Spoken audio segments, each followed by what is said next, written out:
Patriots. It's Thursday, December 12th. I'm Juan, and here's what's happening today at ATown today. Next week is the last week of school before winter break, and that means it's Holiday Spirit Week. The SEA wants to remind you of the Spirit Day lineup. Monday is Candy Cane Day. Get out those red and white threads. Tuesday is Tropical versus Winter Whiteout. Wednesday is Funny Hat and Socks Day. Thursday is Ugly Sweater Day, and Friday closes out the week with Comfy Cozy PJ Day. Get ready for next Thursday's AHS talent show to be held during 4th block.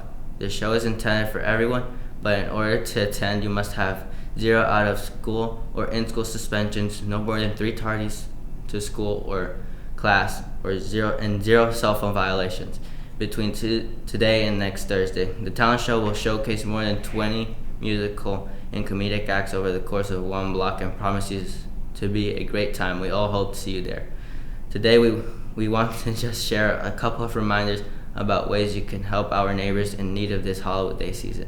The SAA canned food drive will continue until January 24th, bringing canned goods and non-perishables to your 1A classes to be collected by the SEA.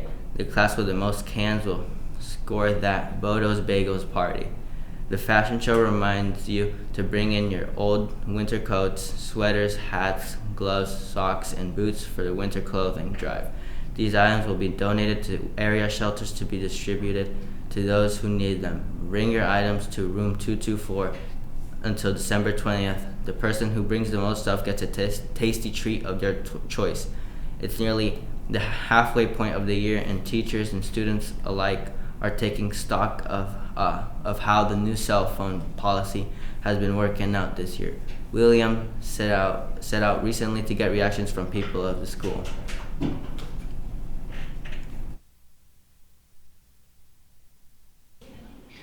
What are your thoughts on the new policies?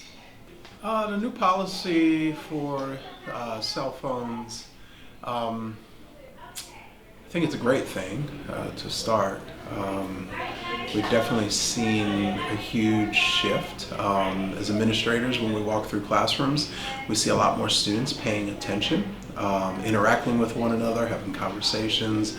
You can see there's a whole new social dynamic within the classroom.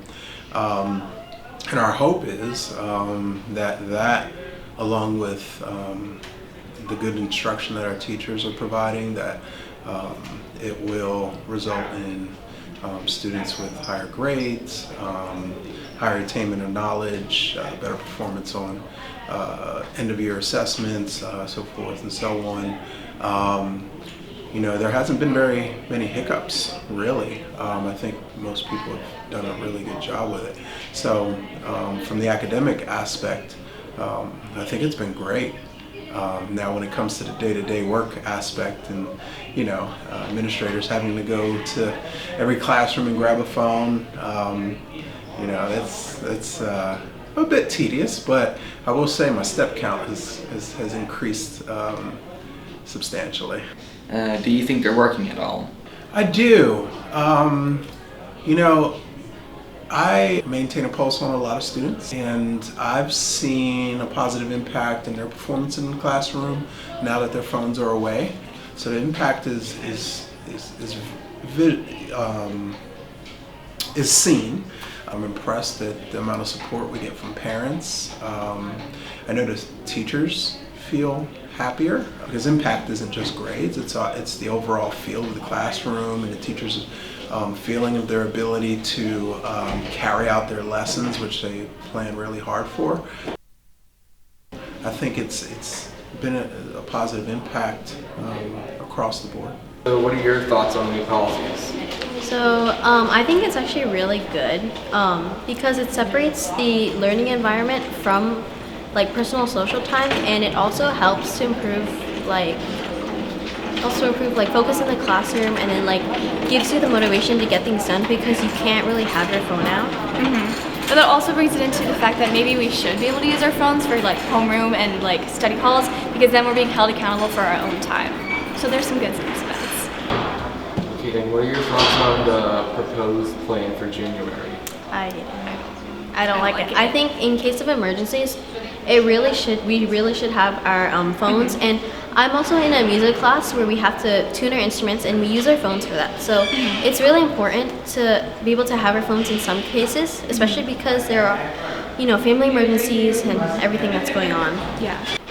All right, so yeah, I think the cell phone policy has been working out pretty well. Haven't had too many issues in my classroom outside of the first 2 weeks. So yeah, it'll be interesting to see what happens when or if it possibly changes in January. Now here's sports. Last night, the wrestling team took it on the road to Louisa, and despite some great individual performances, the team suffered its first loss of the season, falling to the Lions 46-36.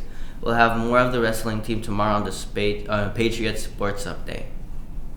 Tomorrow night is Hoops Night at Monticello High School, as both boys and girls varsity squads will take on the Mustangs. The girls will tip off at 6, followed by the boys game at 7:30.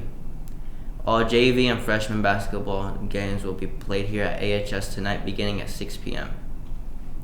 That's all for now. Here's your Latin word of the day, and we'll see you tomorrow at 8 on ATown Today. Hi, it's Mr. Lecty. Welcome to Latin in 17 Seconds. Today's Latin phrase is carpe diem, which means seize the day. Carpe diem means live your life to the fullest. Live your life without regrets. Seize the day. Carpe diem. You know how else you can carpe diem?